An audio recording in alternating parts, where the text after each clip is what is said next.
Well, I know this is only two families, but I do appreciate you coming tonight. And I do expect anybody who is still considered not an adult to ask a question when I'm done. So think about it and see if you can ask a question. Doesn't matter if it's related to what I say or not, but you can ask. I've been teaching at Christian Academy for 22 years now, and I have to say, every year gets better. I really, really enjoy what God's doing there. And in 22 years, I've gotten used to quite a few things in Japan. These are some things that I think are just normal. When I ride my bicycle, the sidewalks are very narrow, so I have to park it on a rack that leans it upward. And I ride my bicycle a lot.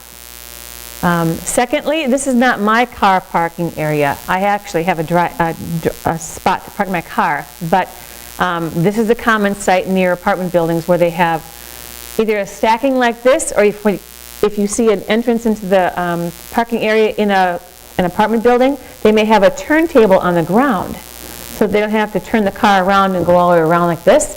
They can just turn the car so that it faces the direction it needs to go into the parking area. And it saves on space.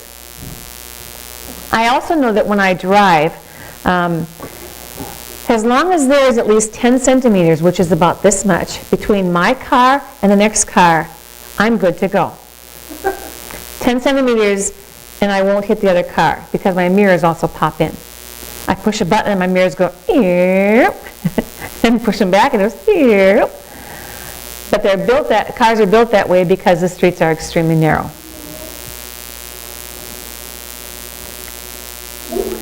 Trains, as I was explaining to the kids in the back this afternoon, trains are extremely convenient. I ride trains every week. I'm very used to them and actually like them better than driving a car because I don't have to think about hitting somebody. I can just let the driver of the train take me away. We do have 4 seasons in Japan, although they're at different times. Fall, which you can obviously see here, this is December. We get the brightest colors in December. So for our concerts at Christian Academy, we have the floodlights on the colored trees out in the grounds area instead of having Christmas trees. We have winter, which is usually January and part of February. Sometimes we have snow. This was this past year. Not always. We have spring, and I wish you could see this, but all those trees are cherry trees, and there's not green leaves yet, but they're all pink blossoms. So when I look out my windows, which are just to the left of that stairwell there, all I see are pink trees around the windows. And it's just a gorgeous view of spring. My main ministry is at Christian Academy in Japan. And I am a missionary in that country to Japanese people, but my main focus is 8th grade kids because that's what I teach. And I love teaching 8th grade.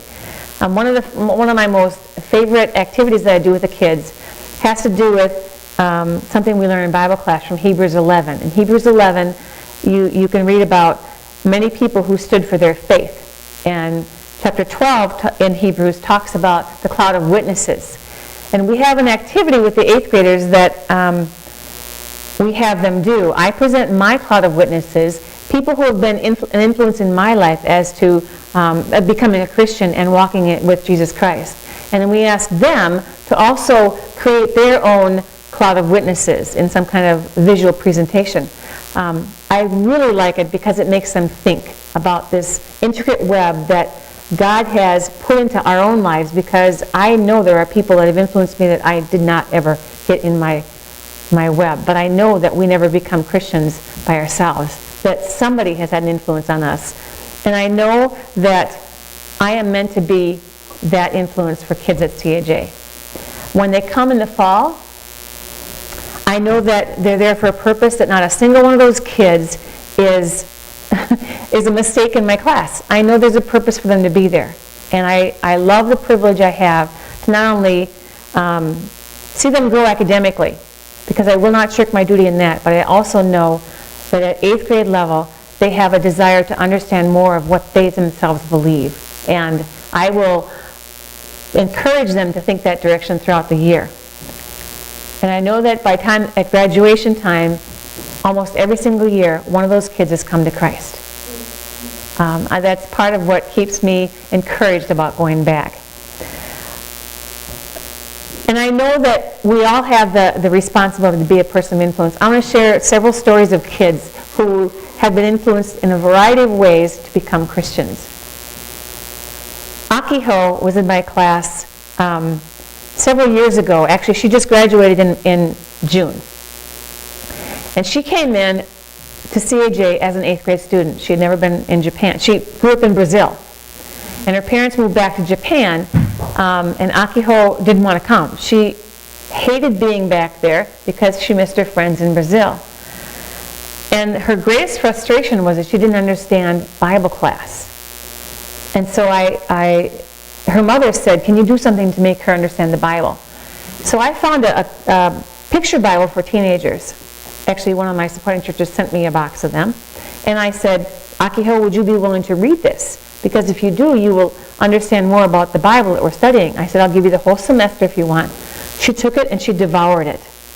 She did finish by December, asked me questions periodically throughout the year, like, if the Israelites knew that God was their leader, He was their leader, right? And I said, yes. Then why did they turn away? She said, it seems like they followed and then they turned away, and they followed and they turned away. Why didn't they just realize He's leading them and follow Him? I mean, she could see the irony in Scripture, and I said, we're just the same way. We know what's right and we turn away. She goes, oh, I see. And it just made her want to learn more. And she read the entire Bible. By January, she said, I understand who Jesus Christ was, and I want to become a Christian. We did the Cloud of Witnesses activity in late January, and she put part of that in there, and she said, can I also share my testimony when I give this? I said, absolutely yes. She was excited to share with the class. Eddie had come in January. She was new that year, and she started befriending Akiho. When Akiho gave her testimony, there wasn't a dry eye in my class, and Eddie was very intrigued, and Eddie became a Christian 1 month later because of the testimony of Akiho and another friend in the class, Jesse. Higun, Korean boy, was in my class a couple years ago, and he was very, very focused on academics, is the best way I can say it. He didn't smile in 8th grade. It was very, very hard to get him to smile. He wanted nothing to do with anything but math or science. And Christianity to him was non-existent. When he went to high school, someone influenced him that he thought would never do that. Shani Mutenda teaches high school chemistry and sometimes physics. She loves sciences, and she also is very vocal about her faith in Christ. When Higun saw his science teacher as a Christian, he was surprised because he had this idea that those two didn't mix. And then when Mrs. Mutenda started talking to him, he realized that she had become a Christian as an adult, and her parents were not Christian, so she was from a non-Christian family, which is the same as him. And he realized that there was somebody else kind of like him. And he admired her for her love for science and the fact that she could be a Christian at the same time. Well, 2 years ago, I asked him to come back to my class and share his testimony with the 8th grade kids I had. And this is what he shared with them, part of what he shared. To be honest, I wasn't extremely an atheist, but I didn't like Christianity. I had 2 reasons for not liking it. First, I thought Christianity was a Western religion, and I thought Westerners were forcing their belief on the rest of the world. My second reason was because of science. I thought having faith was against having a scientific mind. You know, all those miracles in the Bible, like Jesus walking on the water, healing disease, and people reviving, I thought they were very unscientific. And I thought that Christians were just too dumb to realize that. The question question is, what happened? Here's this super anti-Christian guy, and then now he's a Christian. What happened? And he went on to explain to the 8th graders that he loved science, and he realized that even some of the scientific theories that he knew had to have faith to believe because there wasn't proof behind them. And he realized that even in science, you had to have faith, which was the beginning step for him to start accepting Christianity. And then his influence from Mrs. Mutenda was what I don't want to say pushed him over the edge, but made him make the choice to follow Christ. He explained also about how his personality had changed, how he'd been very negative toward other students, almost feeling like he was more superior to them. And he realized how that was affecting other kids and realized that wasn't what Christ wanted him to do, and how his life had changed. And I never saw so many smiles on that guy's face in just that one testimony, because I never saw one smile during the 8th grade year. But he said at the end of his testimony, if any of you are like I was, you're very focused on math or science, come and talk to me. We can find the answers together. And my students, there was no sound in the room. It was just like they were absorbing what he said, because teenagers value testimonies of others their age more than they would mine testimony. Influence of a teacher, influence of his own research. Takehiro was also invited to come and give his testimony, but when Take was in 8th grade, he's now going in 10th grade. When he was in 8th grade, he was absolutely belligerent in Bible class. He didn't want to learn anything. He had no use for Christianity. And about mid-year, he began asking questions, and I'll never forget the day, it had to be in May, when he came in my classroom at 4:25, and the kids were supposed to be out at 4:30. He said, Miss Fisher, can I talk to you? I said, yeah. About English? He said, no. About Bible. And I put my stuff down and I said, absolutely, come in. He asked questions for about an hour. And one of the deepest questions he asked me was, so if I become a Christian and my parents don't, his mother is a very strong Buddhist. Her brother is a Buddhist priest, and she has nothing to do with Christianity. His father is a little bit less strong in that area and is willing to let him make his choice. He said, so if I become a Christian, are you saying then that God would send my parents to hell if they don't accept Christ? And I said, yes. As hard as it was for me to say yes, I did. And he slammed his fist on the table and he said, that is not fair. That's a God that's not fair. He said, I can't believe that. And the thing is, he asked a few more questions and he repeated that same question later in the conversation because he was hoping I'd give a different answer. And I didn't. But I found out later in that week that he was also asking another colleague of mine the very same questions. Well, when he came in to give his testimony, because he did accept Christ later that year, he said this to the 8th grade class. Before I became a Christian, I didn't really care about being a Christian or about God. The strongest feeling I had about Christianity was mendokusai. Mendokusai is a Japanese word. It means, oh, what a pain. I hear it from middle school kids all the time. There's a test, oh, mendokusai. It's just that, oh, what a pain. I don't want this kind of thing. And he said it's the only word he could think of to describe Christianity. What made me start to think more about Christianity was one person in this class, Joshua. He didn't name the boy, but we all knew who it was. One person in this class started bugging me about becoming a Christian. Joshua was vocal about what he believed. At first I was really annoyed because he's an underclassman. Joshua was a year younger than him. So when Takehiro was in 8th grade, Joshua was in 7th grade and encouraging Take to become a Christian as a 7th grader. I asked him for reasons and he couldn't give me a satisfying answer. So I was really annoyed. I wanted to prove him wrong. So my decision was to start doing some research. I thought it would be easy to prove the Bible wrong. But the more I did research, the more I couldn't find anything wrong with the Bible.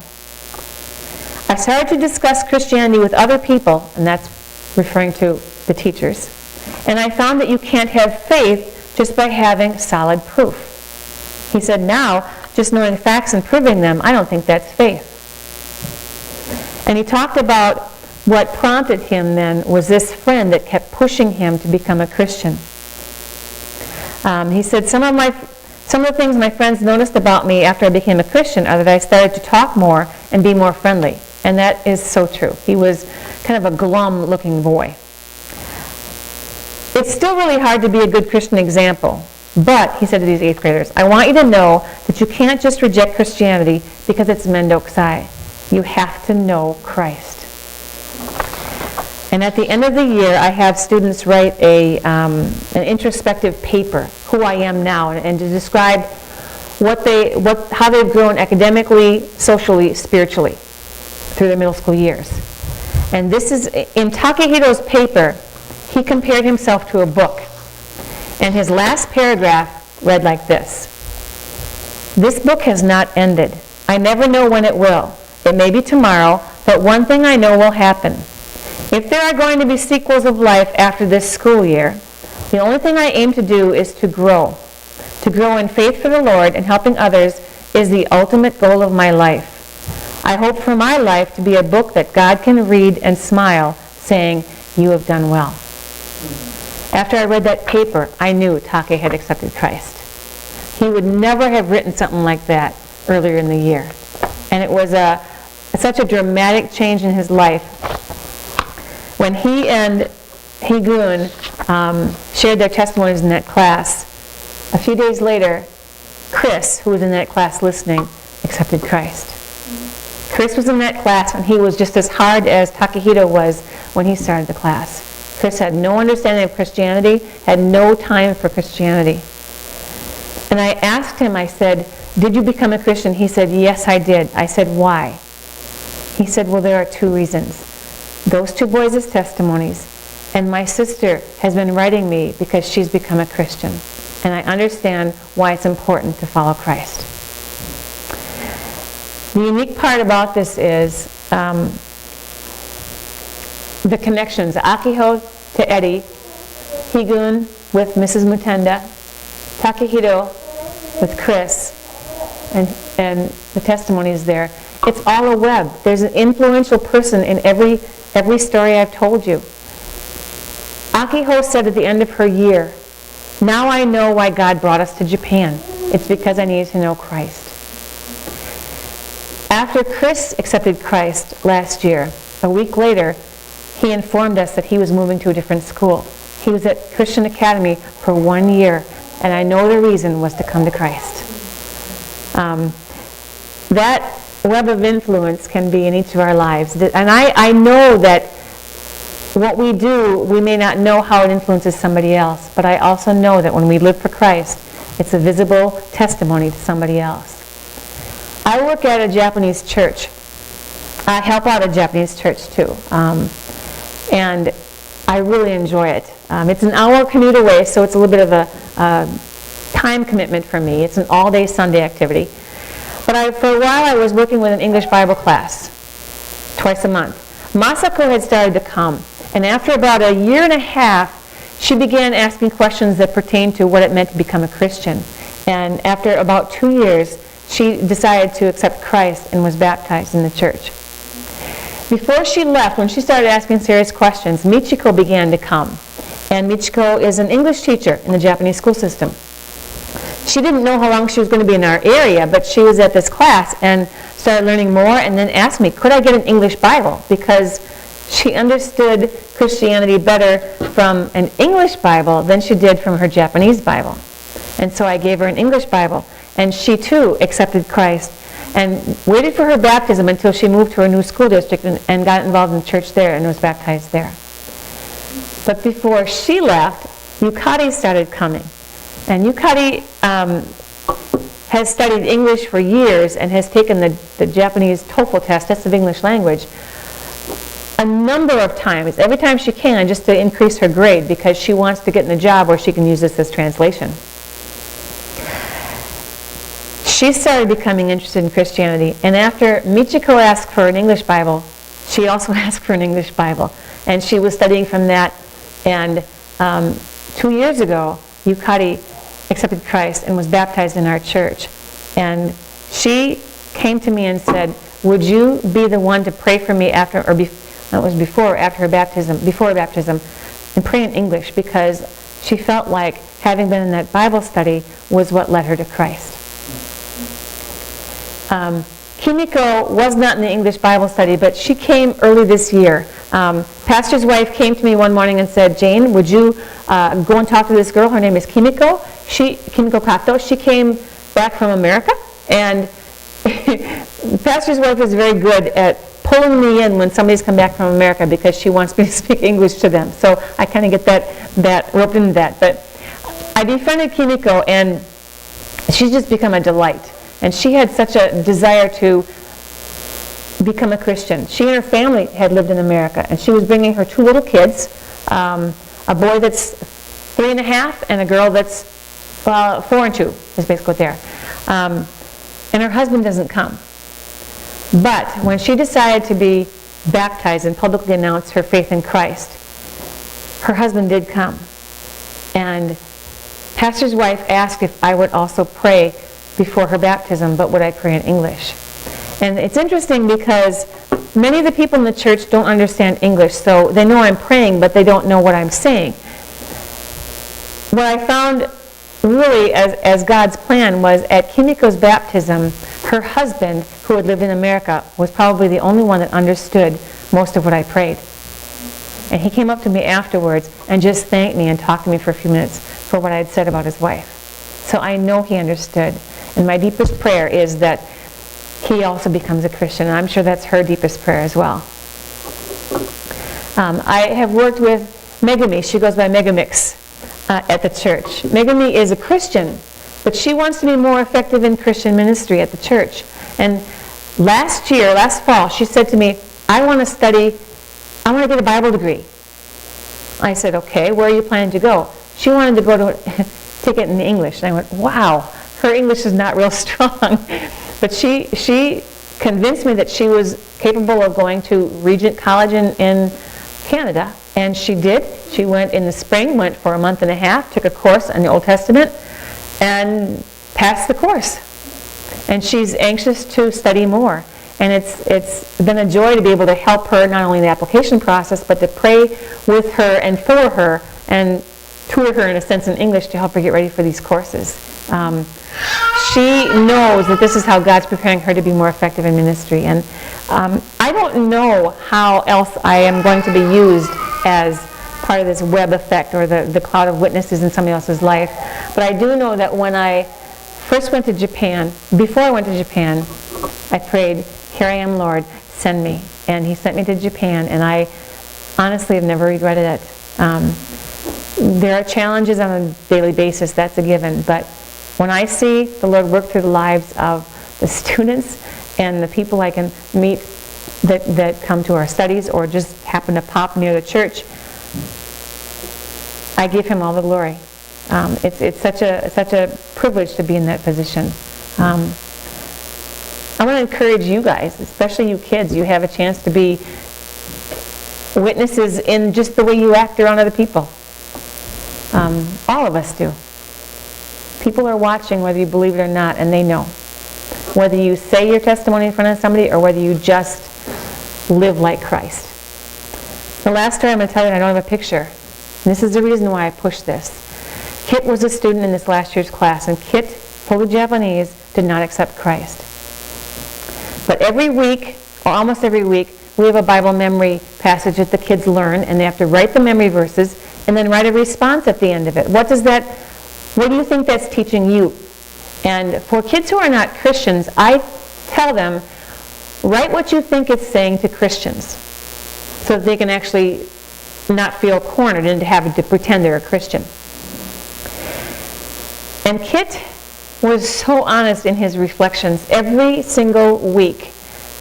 I don't know what made him not so afraid of writing, but he was point blank honest. And one week in the fall, he wrote, I think this passage of Scripture is telling Christians that they should tell others about Jesus. He said, I have a lot of Christian friends at CAJ, but not a single one of them has ever mentioned Jesus to me. He said, I only hear about Jesus from my teachers and in chapel. Shouldn't they be telling me about Jesus if they're my close friends? And I wanted to stand up and preach that in my class, and I couldn't do that. I couldn't betray him. But I did encourage the kids in other ways. At the end of the school year, when I know Kit was struggling more and more and more with whether he should believe or not, he wrote, I think this passage of Scripture is telling Christians that they need to act like they're Christians in whatever situation they're in. He said, I think that sometimes my Christian friends don't act like that. He said, sometimes I think I act more like a Christian than they do in the way I respond. And I thought, I think he does too. But he said, he wrote, when I first came to CAJ, I kind of made fun of Christians. He said, now that I understand Christianity more, I will never make fun of Christians because I know they believe and that their faith is real. He said, so I'm wondering, would it be a sin for me to tell others about Jesus even if I'm not a Christian? I have never had someone ask that question. And I was just in tears. I thought, make a decision now. But it's for kids like Kit that I want to be that person of influence. All he needed was somebody in that class, and I begged these kids who are Christians in this last year's class to stand up for what they believed. And there was a very different feel in the group I had this past year. Nobody would be vocal about what they believed.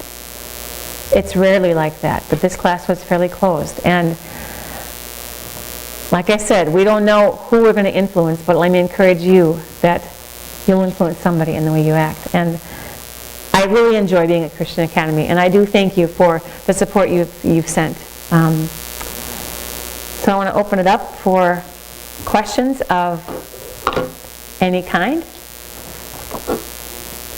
The adults can ask questions too.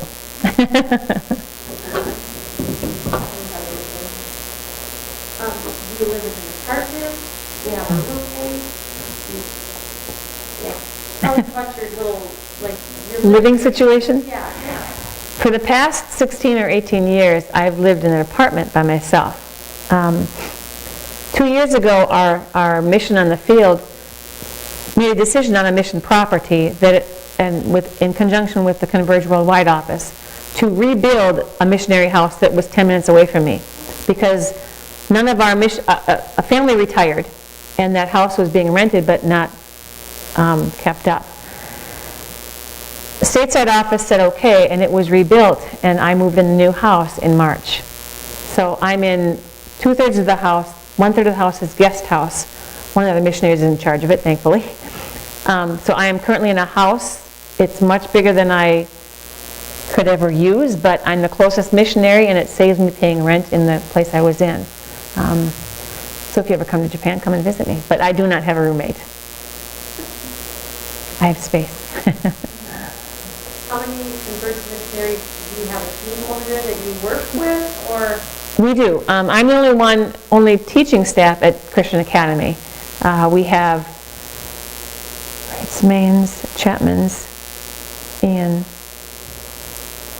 5 units is what we call. 3 families and 2 singles at this point, including me. Okay. Mm-hmm. And what do the other team members do? Mains and Chapman's are in church planting. The Wrights family just came, and they're finishing language school. I'm not sure what their assignment's going to be. They're finishing. They won't be finished for a year yet. The other single, Ian, just finished language school, and he is going to be assigned a partner with a church somewhere, and I'm not sure what that next step is going to be. Our on-the-field meeting is going to be this next week at 2:30 in the morning here. Yes. So when is your school year? Our school year is not on the Japanese calendar. We start teachers are already there. Students start the last week in August, last full week in August. So not just a day, but the full week. And they finish the last full week in June. And we have about 3 weeks off at Christmas because families travel. And from January 1st to 5th is Japanese New Year, and a lot of people are off work at that point in time. So we have usually from about the 17th or 18th until the 6th of January off. And a spring break week in March. So Does somebody fill in for your class now? If you've gone here till December, January, whatever, if you start in August, you can miss somebody. I'm going to miss the best part of the year. But I will have to get to know the kids in January. I teach 8th grade Bible, all the English and all the social studies, and they have 3 different teachers covering my courses. Instead of 1, they had to get 3, so it's kind of piecemealed out. And so I will pick up pieces when I get back. What's the time between Japan and They are 14 hours ahead of us. So they are at 10 o'clock Monday morning. Almost 10 o'clock. It gets tricky when I'm trying to communicate overseas. Or my brother calls me, which is usually the wrong time.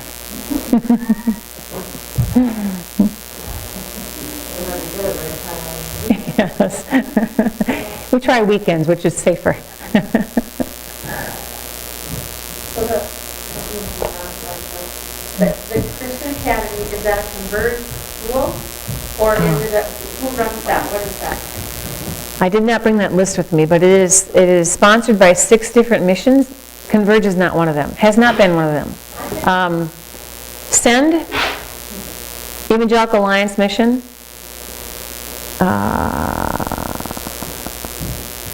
Conservative Baptist, and 3 more that I don't remember. And so people from those denominations staff the academy or not? They can, but not necessarily. In fact, I don't know that all of those missions are represented in our staff. We do have a number of our current staff that are direct hire, that don't raise their own support as missionaries. The school pays them a certain amount for being there. When we have positions open with short notice, that's the easiest way to get teachers in, is just by directly hiring them. But it does cause the school to have to raise money in a different way. It's an international school. It's a Christian academy meeting Christian principles in the Bible is taught, but the students don't have to be Christian, right? That's true, but the school has priorities as to which families they'll admit. Missionaries are the top priority. So if a class is close to full and a missionary family moves to Japan, they get priority to come in, even if it overflows a class slightly. The school really tries to encourage missions to make sure that their kids are registered early so they have space in the classes.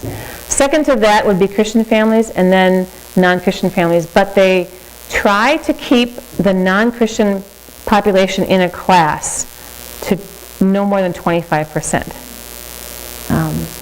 That is based only on what the parents believe. So, I mean, I think you understand that even if missionaries have their kids there, it doesn't guarantee that they're Christians, but it's what the parents believe that makes the count.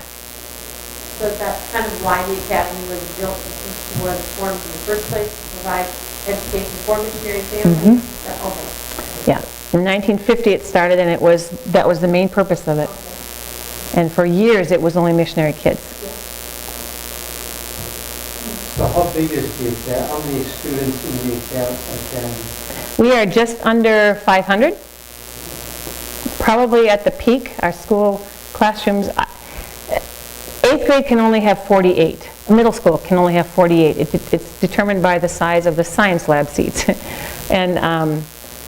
But it's full. That's a big class. We do half at a time, but it's still a large group of kids. You have 24 students in each year class. Mm-hmm. Yes, although it's not the majority. In the last 2 years ago, I believe a Korean school in the area closed down, and we had a large influx of Korean kids, so we're getting more of that, which is a challenge for me to remember names when you got Sung Sup and Sung Hoon and Sung Jung and Jung Sung, and it's good for my memory practice. Do you like your classes in English or? Oh, they're in English, because if they were in Japanese, my students would know more than I do.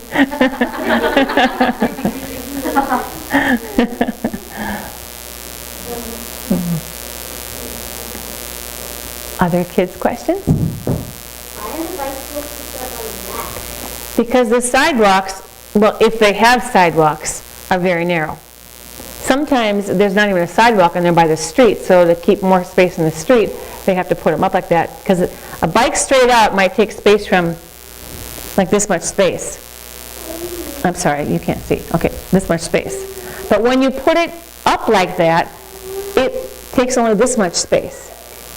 Because it's only the back wheel and the rest of it's leaned up. Well, a little less, a little more than that, but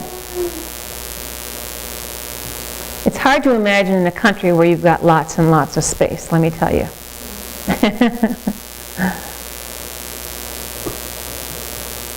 So do you have like a favorite word? My students know that changes every week because I like everything I memorize. I do like Hebrews 12, 1 through 3. I tell the kids that when it comes up. I like Proverbs 3, 5, and 6. Trust in the Lord with all your heart and lean not on your own understanding. And I've dwelled on those two verses a lot after having moved and having lots of confusion about decisions. But those are two of them. There are more.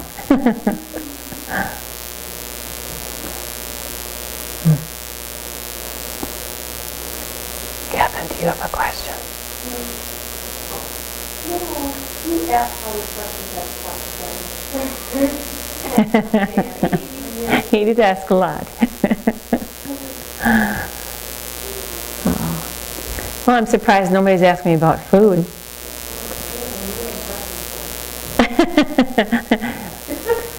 So Kevin, one of the strangest things I've eaten, well, shark was not too bad, but octopus is pretty good. It's called taco.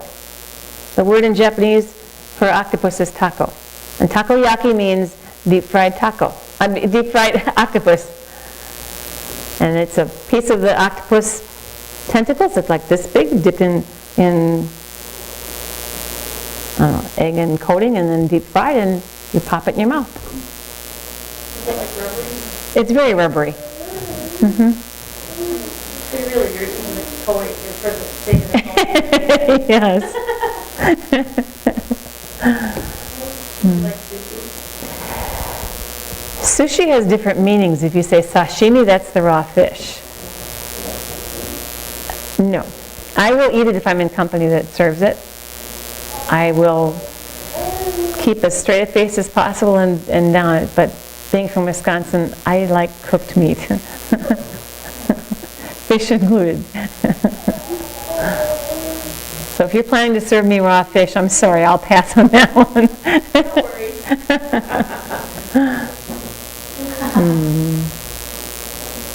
The academy goes through high school? It does, kindergarten through high school. Mm-hmm. It seems kind of strange, but the kids grow very close together, and so they have reunions constantly. I have been there long enough to have kids come back and from years ago and come back and bring their families and show me, and I love that feeling. I love the experiences too when somebody like Shion comes back, and Shion, Korean boy, could hardly speak English when he was in my class, and he came back before school was out in his nice suit, and he's speaking fluent English to me, and I'm like, who is this young man? And he said, I'm Shion. I'm like, wow. He was absolutely not confident, wouldn't look up, wouldn't speak much English. He's not only speaking English, but he's an assistant pastor at a church in Tokyo. I'm like, oh, Lord, you are so good. So I do like that, the fact that the kids come back and. What is the attitude of people in the community toward Academy, your presence in the community? They have a pretty positive presence in the area that the school is at. Some of it has to do with CAJ's effort to teach the kids to be respectful. It's not an easy thing to do, and it's not always successful, but CAJ invites the community in for the 2 thrift shops they have every year, open the gates and bring them in, let them come in to shop. They invite them in for concerts. We have an interaction with the school across the street, 8th grade and the 5th grade over there on an annual basis. At Christmas time, the PTA makes oodles of cookies and plates and takes them to all the businesses and homes around the area, beyond the school area. Anywhere that foreigners tend to go, they take the cookies to those places. So there are a lot of steps on the part of CAJ people to keep that reputation positive. It's not looked down upon, but it's not. It needs one that keeps. It needs to be continually positive, from our perspective. What's the most common food over there? Rice. Every meal will have rice as the main part, maybe a little bit of meat, a little bit of vegetables, but rice is the main part.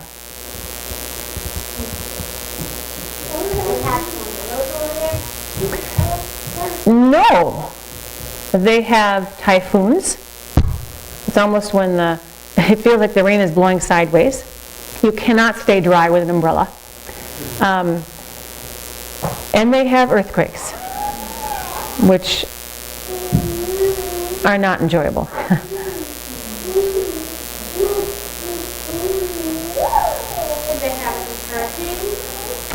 Hurricane is the word we use on this side of the world. Typhoon is the same thing on that side of the world. It's just a different word for that kind of a wind rainstorm.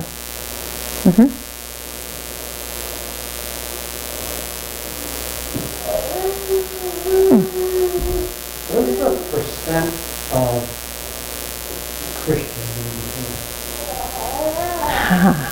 in you have... It's about 1%. When I first went out, it was about that, and I keep thinking, why isn't it increasing? I am seeing people come to Christ, but the numbers statistically are still at 1%. Yeah.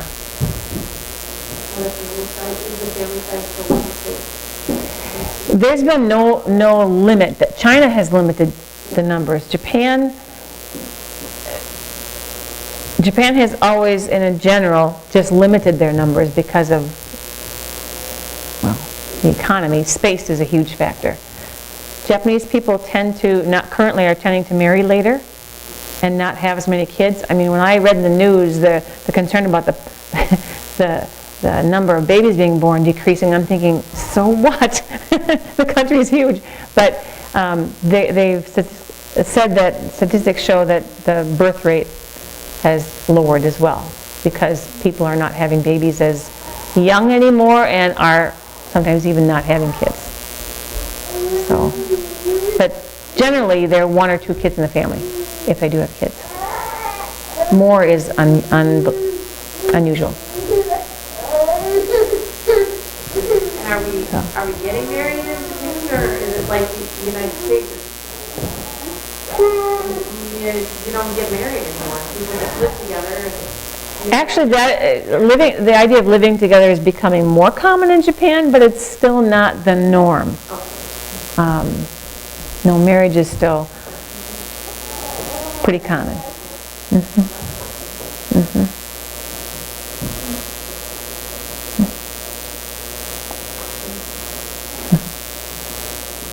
you anticipate being there? Do you have an end date, or just until God says you're done? Well, obviously, I would listen to the Lord if He said I'm done, if there's something that would indicate that. But at this point, I'm thinking 15 more years. That's my thought. I'll see if that's what the Lord wants. I'm There's a breakdown when there's too much turnover anywhere. And I'm encouraged to see longevity. I know in Japan that's a key element in bringing people to Christ, is that willingness to stick around. It's interesting, when I first went back to Japan in 1998, which is a long time ago, the class that I went into had in 7th grade had 4 of their teachers leave in the middle of the year. So when I got there in 8th grade that year, one of the first questions they asked me was, how long are you staying? Interestingly enough, I think one of the reasons, and I'm not bragging at all, but one of the reasons that I think a lot of the kids like coming to my class in 8th grade is because I've been there so long. It's somebody that they know. They may not know how I teach necessarily, but because I've been there, I'm a known entity. And it's not a question as to what I'll be like. So I do plan, I mean, I am not unreplaceable. I know that. But I do enjoy that and having a relationship with kids. Colleagues that have been around before my years? I do, but some of them are retired. It is kind of scary because I am currently the oldest teacher in middle school. I take that back. I'm not the oldest, I am the longest one there. And I never expected it to be that. But the Lord's given me the opportunity to be there. And there's been a lot of turnover in the staff. They stay for 3 years and they're gone. Or 2 years and they're gone.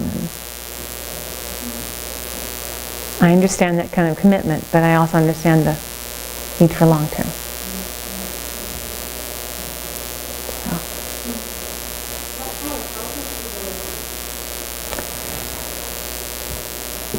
They look like Western houses like yours, but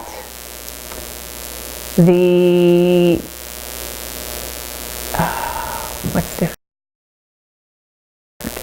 The bathroom is different. That might interest you. The bathroom does not have the toilet and the tub in the same room. They have the toilet, which is a little room with just the toilet in it and probably a little sink. But the bath is a room that closes off. It has a shower and a tub in it. You never bathe in the tub. You soap up and shower off, and you soak in the tub. It's called an ofuro. And in the wintertime, it's always hot, and it's wonderful. And in families, they heat the water in the bath, and everybody in the family uses it. But they've already showered off before they get in there, so it's kind of like a swimming pool. You're clean, and you go in the same water. And it's not, you never ever put soap in that. But it is a good warming in the winter before you go to bed. Other than that, some Japanese homes have the tatami floors, which are like how can I describe this? Thin pieces of wood, very, very flexible wood, woven together, and it's got a more squishy feel to it. And you would never wear shoes, first of all, never wear shoes in the house, but you always are stocking foot on that kind of material, not even with slippers on it, because it's a special kind of flooring. And usually only one room in the house has that. It doesn't matter, it's just one on the first floor. I don't have one, but yeah. And rooms are smaller than your house, probably. They just tend to have less space. With having earthquakes, they must have much stronger building codes or heavier building codes for They do. Earthquake resistance or whatever. Yeah. Well, I told you that I moved into a new house. What is interesting is a missionary colleague of mine went there when they just had the base of it set up. and some of the beams in place. And he said what he found interesting was, he took pictures. He said, underneath the floor of the house, they've got springs. They look like springs. He said, so when an earthquake comes, the house will actually move like this and not damage the foundation. They have that built in because they know it's an earthquake country. So more and more houses and buildings of any kind, especially high structures, have to have that kind of architecture. There are buildings downtown that are high-rises, but they have kind of a stair-step kind of feature to them, so that the higher they get, the fewer rooms they can have, because it's narrower. And it has to do with the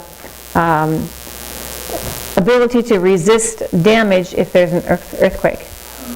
So they have a lot of scientific thought put behind construction in that country.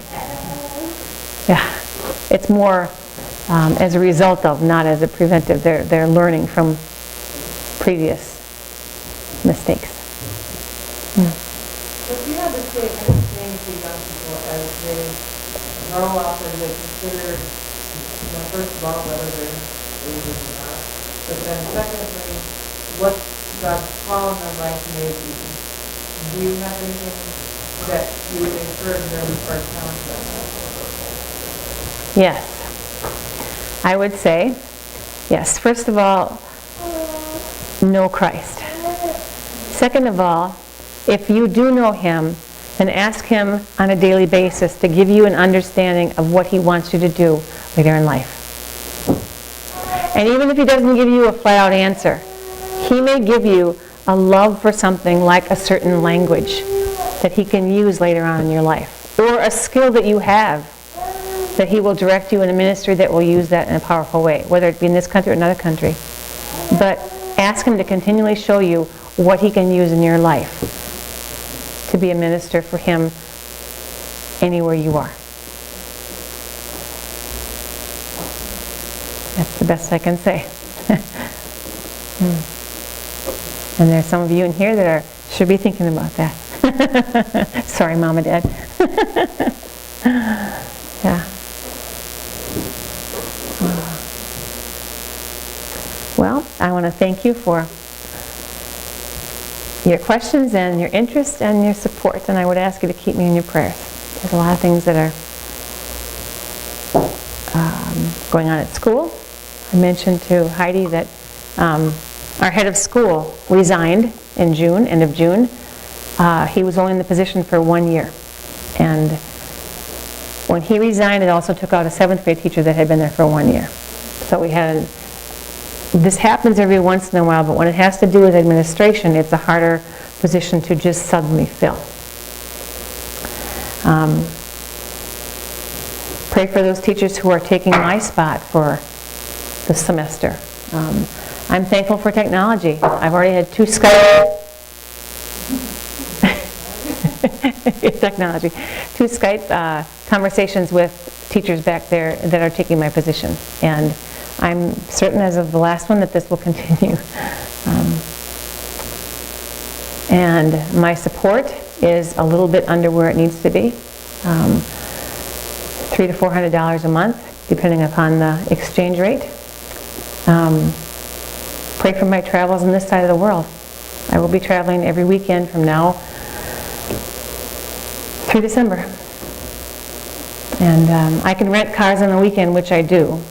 But during the week I have, because it's cheaper for me to get reimbursed from the mission by renting a car than it is to charge the mileage on my car, which is a good thing. It's also reliable, more than my car. The current vehicle I'm using back in Menasha, Wisconsin, has already broken down 3 times. I came back mid-June. So I just ask for your prayers with that. You ever travel with somebody you're just always ready to? I would love to travel with somebody. It's just not an easy thing to say, would you go with me? People work and their time isn't always free, and I am going to try and get my sister to come and visit me. She lives in Oregon, and I would probably ask her to go along with me on one of the trips, just as a buddy. I've got a cousin that's gone with me before. Would talked about your brother calling you. How many siblings do you have? I just have two. Okay. Younger sister and older brother. Yeah. So where is he? He's in Marshfield. My sister's in Oregon. Yes, and my brother and his wife visited me just before they picked up their adopted daughter in the Philippines. They were there for 2 days, and they saw more in 2 days than I was able to show somebody in a week. Because we got in on a Japanese festival, and they tasted about 5 different foods, just a bit of it. Went to Japanese church. I have a picture of him and his wife holding their hands to go from one side of the street to the other. It was that wide, or narrow. And other fun things. But my brother, he used to drive over the road semi.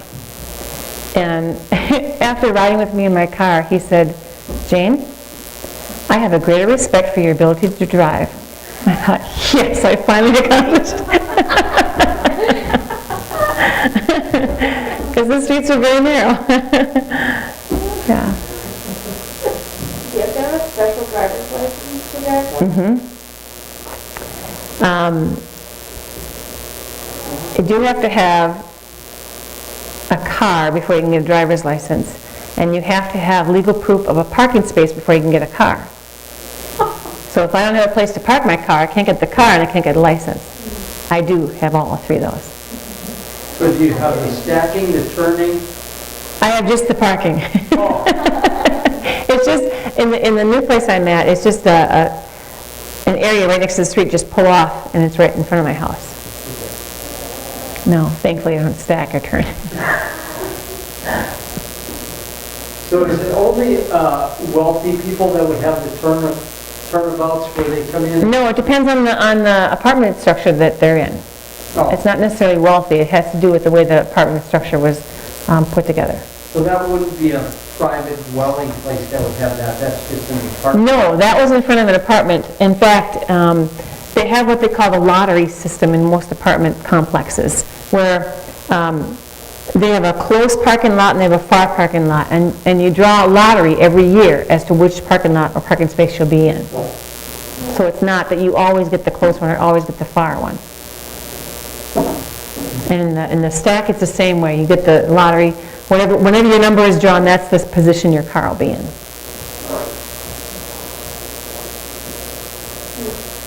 Yes? Did you have a question, or are you just stretching? Just like my students. Ah! So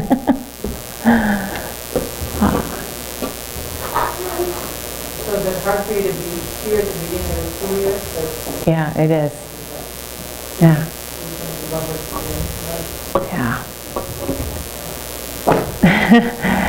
It's when I first get to know the kids, and it'll be hard to jump in the middle and... So when is the next expected time that you do that? I tend to come back every summer, but sometimes it's only for about 2 weeks to visit family. That's most often. As far as church visits, it will likely be, for 6 months, it'll be 5 years from now. But I may do some church visits in between that, depending on the time I come back. And it would just be summer, though. How expensive is this to fly? When did you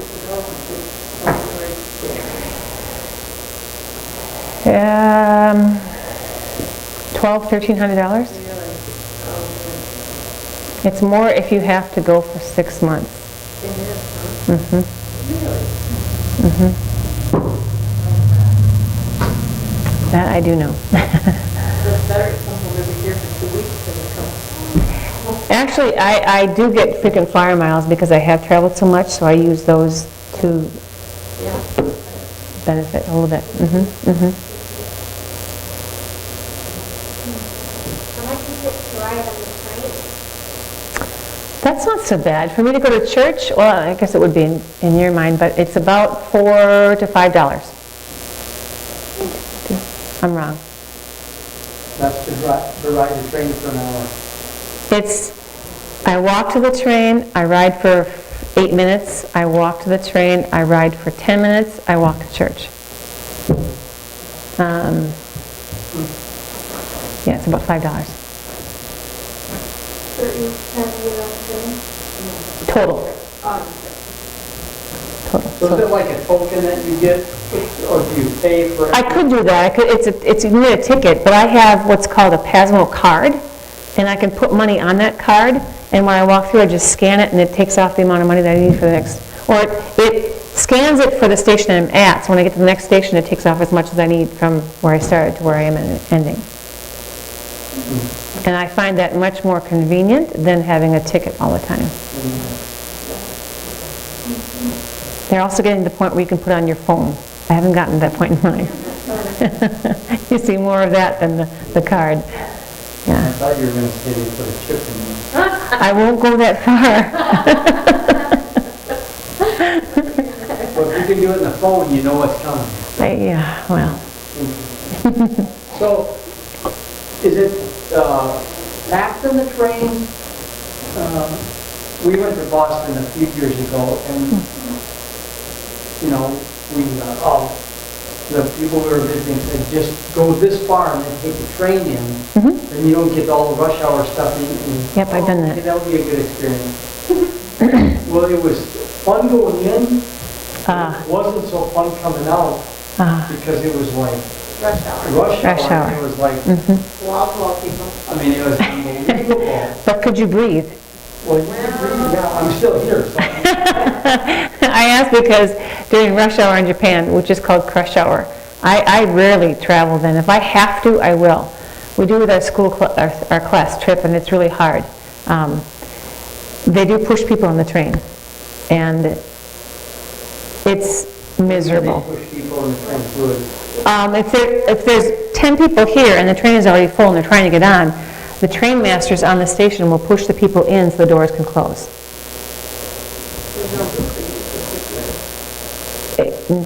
There's room. You wouldn't believe when you just hold your breath how many more can come in the door.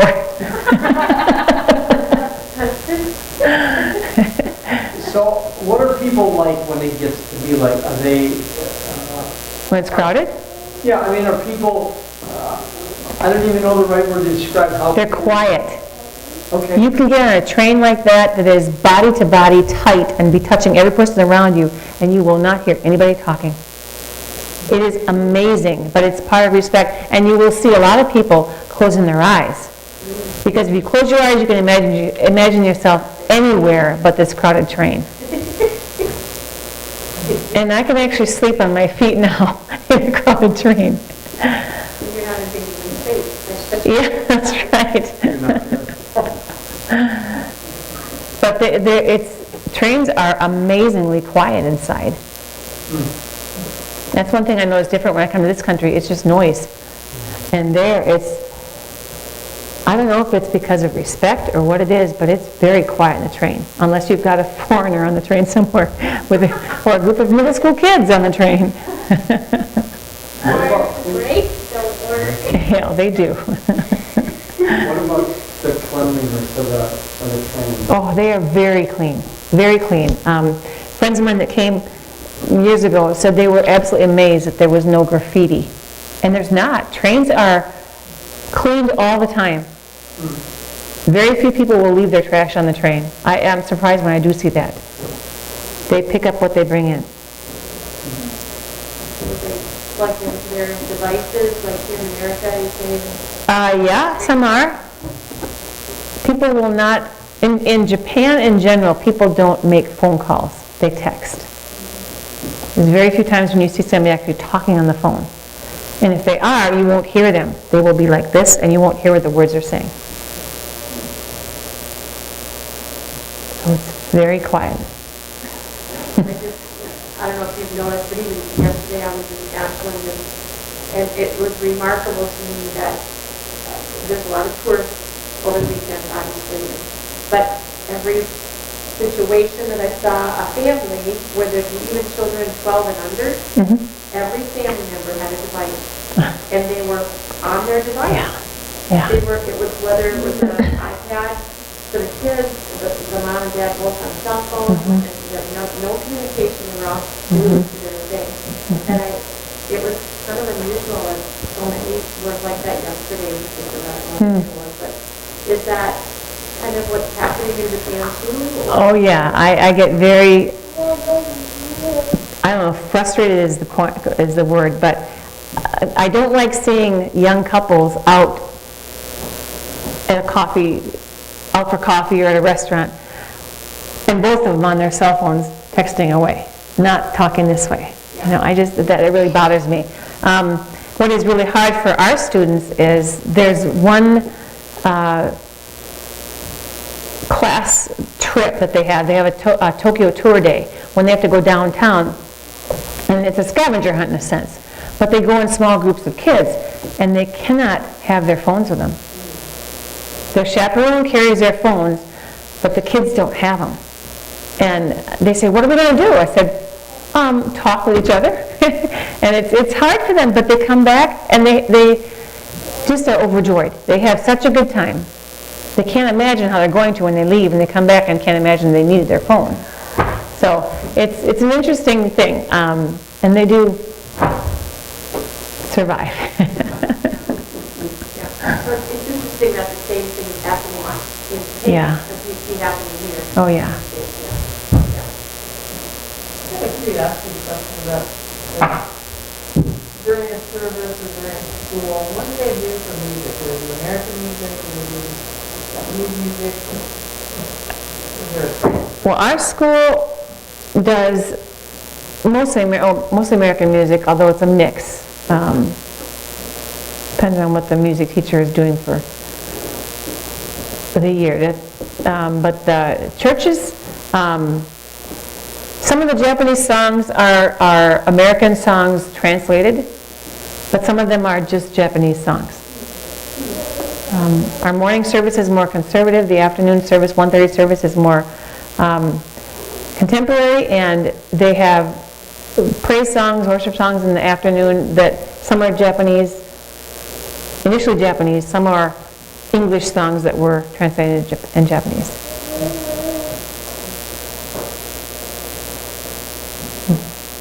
How did you get connected with the church that you go to?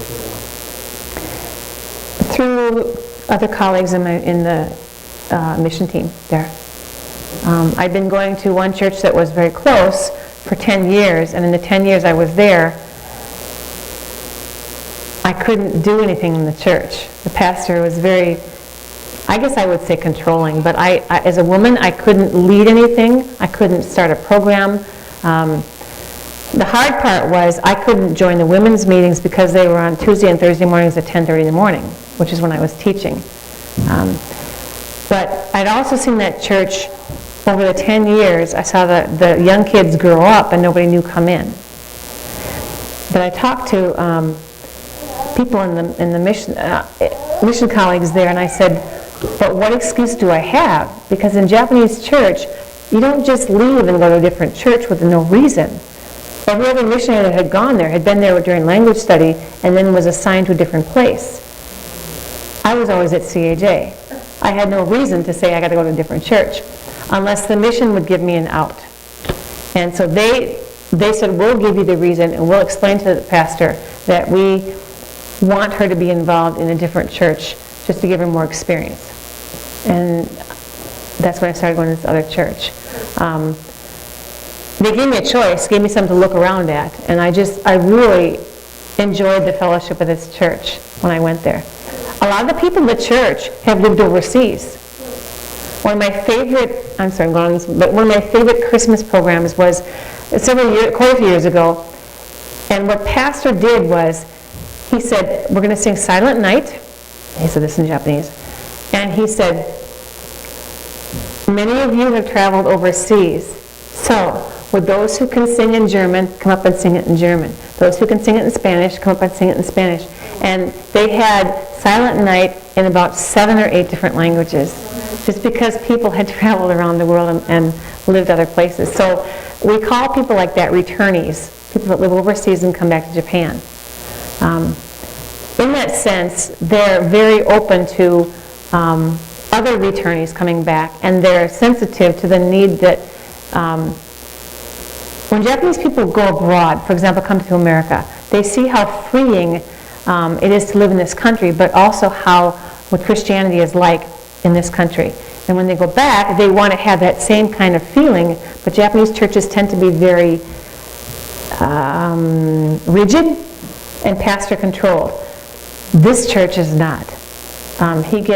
Pastor has some of the young people leading the second service, not the pastor position, but they're involved in the worship, they're involved in the design of the service, and it's a growing church. It really is. And that's what I like to be part of. And I can be involved.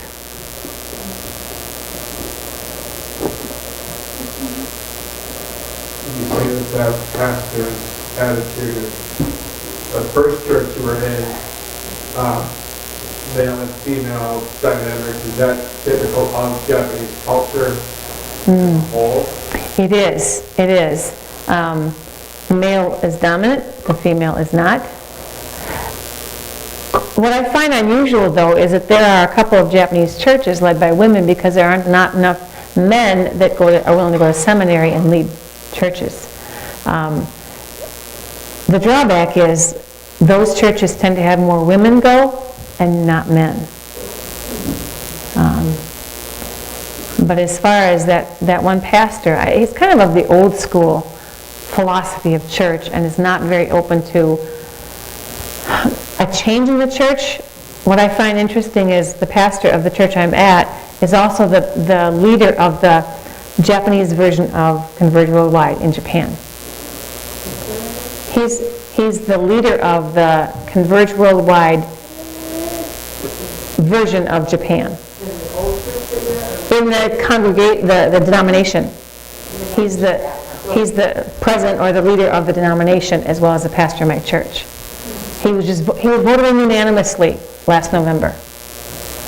But he has these ideas that are kind of radical, and I'm very pleased that he's willing to kind of stand up to the old guard in a sense and raise these issues. They're not unusual, but they're opening the doors to get other people to be involved in ministry that hasn't been part of the past.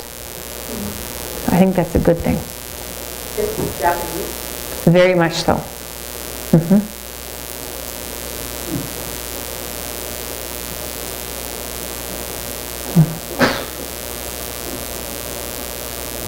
Well, I've kept you a long time, so I don't mind. Do you feel like you're being real? No. I'm actually impressed with the kind of questions you're asking. I am. It shows a desire to really understand, and I just appreciate that. I do. So, well, thank you very much.